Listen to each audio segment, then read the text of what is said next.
Hello and welcome back to another edition of the Pioneer Sports Scouting Report. I'm Marty Slaughter. Joining me is Prep Sports Editor Bob Allen.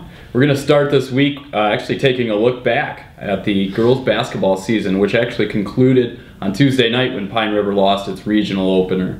Bob, with all the teams gone, it gives us some time to reflect on, maybe some of the top players or stories from the 2012-13 season. Looking back at this season, what stands out to you about the season?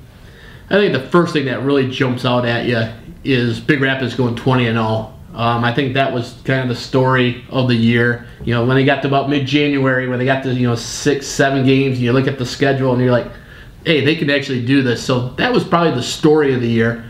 And if I had a number two, I think this goes back to the beginning of the year, and I think it goes to Morley Stanwood.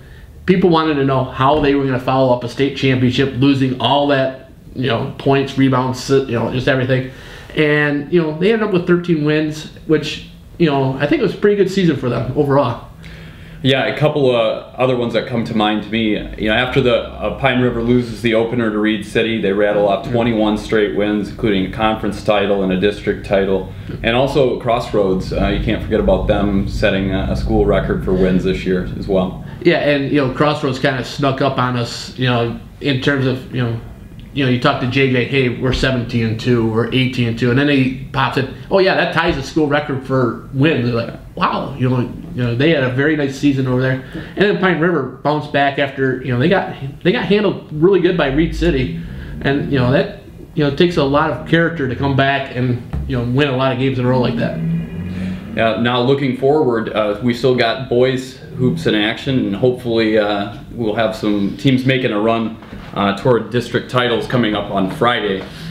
Can you give me an idea, Bob? You have a number in mind of how many district champs we possibly could have? We did this for girls, and I said we get 2, and we only ended up with 1. I can see us for the boys getting 4. I'm going to put that number at 2.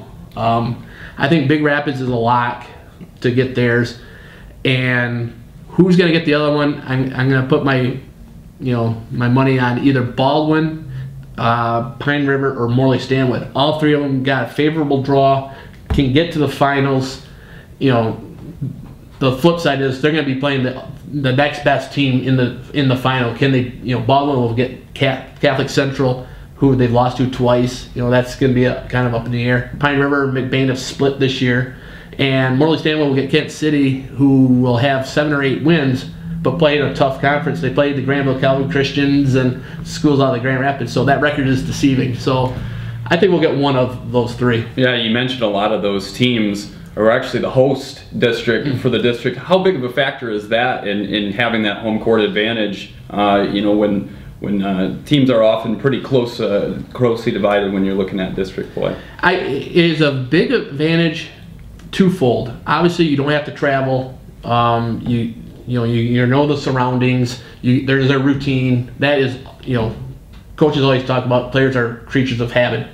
So if you're at home, that is awesome. The biggest part, if you can get some fan support, and get the crowd in with you, and you're being home, you should get a bigger crowd.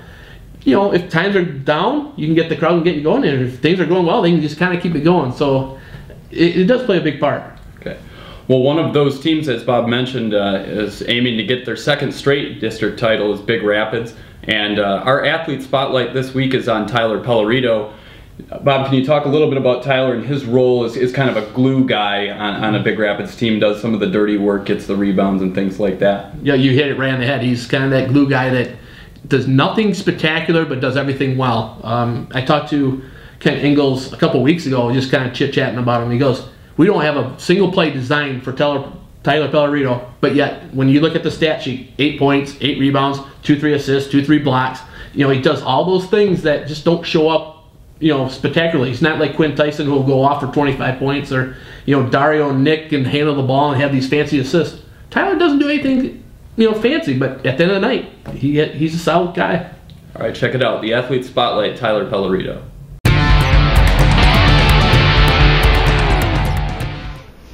First of all, just talk about this win a little bit. It's a big win, postseason you go one game at a time.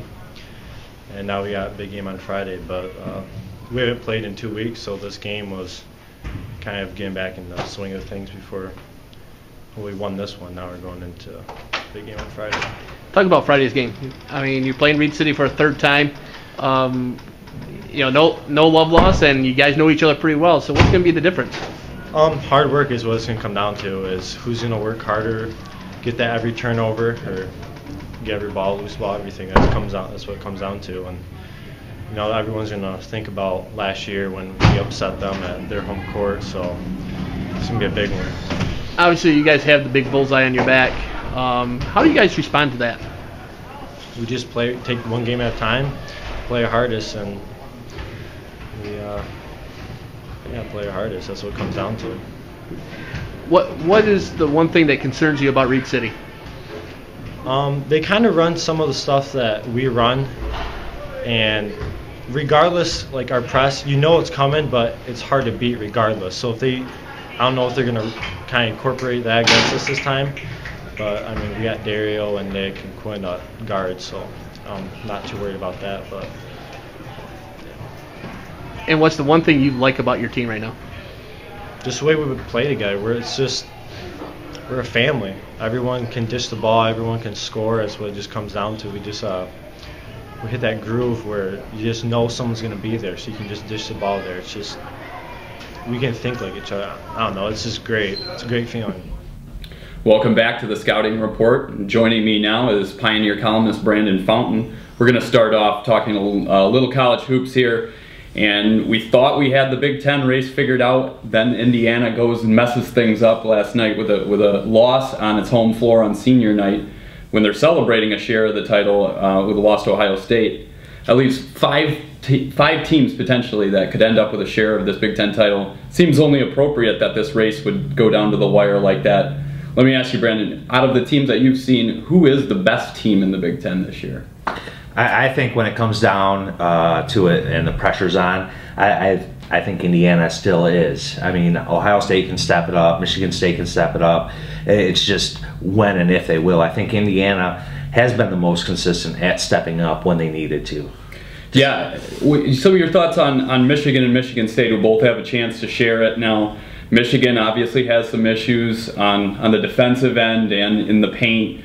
Michigan State on a 3-game losing streak right now. Do either of these teams have what it takes to make a run in the NCAA tournament?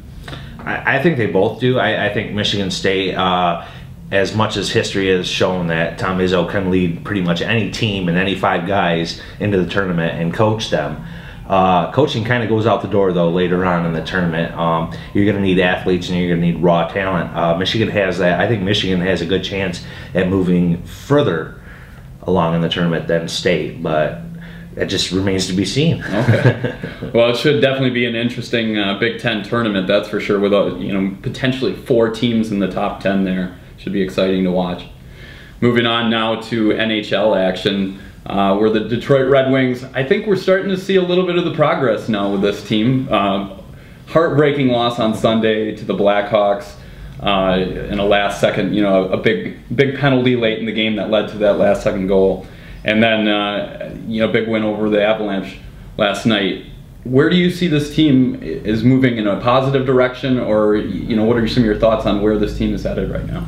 Oh, we're starting to see some defense come back into play. You're seeing them clamp down. Chicago was a good game, a good example. It's just late in the game, especially when they're close, they seem to shoot themselves in the foot, and that tends to hurt you, especially giving up bad penalties and just not clearing the zone when they need to. But as far as progress is shown, they're getting healthy guys back. They're actually pretty deep on the defensive side, so that'll help. We'll just see how it goes. We got a month away till the trade deadline. Okay. Do you see the Red Wings potentially making a deal there to bolster maybe the defense or something like that, get another scorer, or what moves could potentially be made there? I think the biggest move would be getting a top 4 defenseman. But looking around on some of the blogs and stuff like that, they're going to be coming at a high price, like Jay Bouwmeester out in Calgary.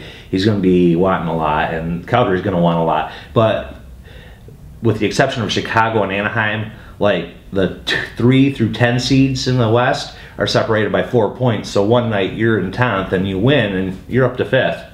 So right now it's really cluttered. Okay.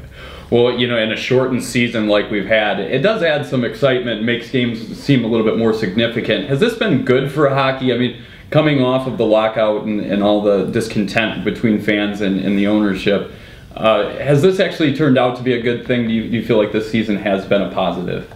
I think it has. I think along with that parity that you see in the league, it's just coming from the last lockout. It's so close. Every night means something now, and I think, especially in a shortened season, it's exciting for a fan, and it should draw a few more hopeful fans in. All right. Well, Brendan, thanks for your time, and thanks for joining us again for the Pioneer Scouting Report.